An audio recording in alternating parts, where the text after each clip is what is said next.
বিসমিল্লাহির রহমানির রহিম। আসসালামু আলাইকুম। সবাই কেমন আছেন? আশা করছি সবাই ভালো আছেন। চলে আসলাম মজাদার একটা নতুন রেসিপি নিয়ে। আজ আমি দেখাবো এক মুঠো পালং শাক দিয়ে মজাদার একটা ভাজি। এই ভাজিটা আমার ঘরে আমার বড় ভাগ্নির খুবই প্রিয়। ওর জন্য আমি মাঝে মাঝে খুবই এটাকে বানিয়ে দিই। ও খেতে খুবই পছন্দ করে। আর পরিবার যেটা পছন্দ করে সেটা তো করতে খুবই ভালো লাগে। পরিবার ভালো থাকলেই তো আমরা ভালো থাকবো।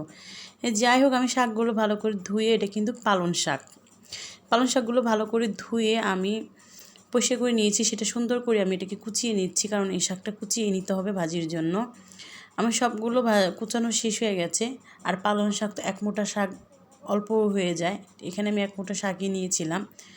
আপনারা চাইলে বেশি করে নিয়ে বানাতে পারেন। যাই হোক, কুচানো শেষ। আমি এখন প্যানের মধ্যে পরিমাণ মতো তেল দিয়ে সেখানে 1 চা চামচ জিরা দিয়েছি, কাঁচা জিরা, আর দিয়েছি 3-4টা শুকনো মরিচ টুকটো করে।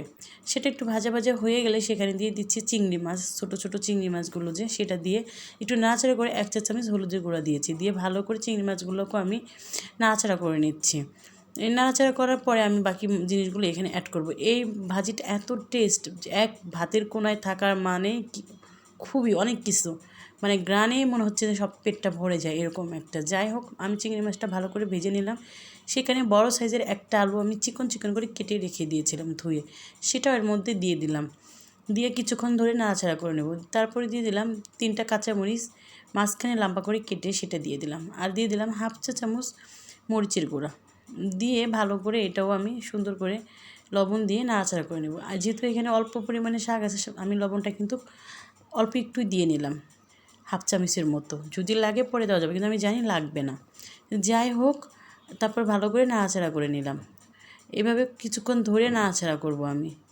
তারপর দিয়ে দিচ্ছি এক বাটি পেঁয়াজ কুচি আর কিছুটা রসুন কুচি দিয়ে আবারও ভালো করে নাড়াচাড়া করে নিচ্ছি। নিয়ে সুন্দর করে এগুলোকে সিদ্ধ হওয়া পর্যন্ত আমি এইভাবে নাড়তে থাকবো। এখানে কিন্তু কোনো পানি আমি ইউজ করব না এই ভাজিটাতে। এখানে কোনো পানি লাগবে না। দেখেন, আলুগুলো কিন্তু আমার সিদ্ধ হয়ে গেছে। এই দেখেন, আমার কিন্তু এটা কমপ্লিট। এখন আমি শাকগুলো এর মধ্যে দিয়ে দেব। এটা সুন্দর করে নাড়াচাড়া করে একদম করে ঠিক করে দিয়েছি আমি। এখন এর উপর দিয়ে আমি পালং শাকগুলো দিয়ে দেব। এই দেখেন, পালং শাক দিয়ে দিলাম। এখানে যে একটু পানি থাকবে, এটা দিয়ে কিন্তু এই পালং শাকটা সিদ্ধ হয়ে যাবে। যাই হোক, আমি সুন্দর করে এটাকে এপাশ ওপাশ করে দিয়ে কিছুক্ষণ ঢাকনা দিয়ে ঢেকে রেখে দেব। এখন আমি ঢাকনা তুলে বাকি মাঝে মাঝে কিন্তু আমি ঢাকনা তুলে নাড়াচাড়া করে দিয়েছি, নাহলে কিন্তু নিচে লেগে যাওয়ার সম্ভাবনা থাকতে পারে। কিন্তু আমি এখন আবার ঢাকনা তুলে আবারও ভালো করে নাড়াচাড়া করে দেখাই দিচ্ছি। আমার কিন্তু ভাজিটা পুরো কমপ্লিট।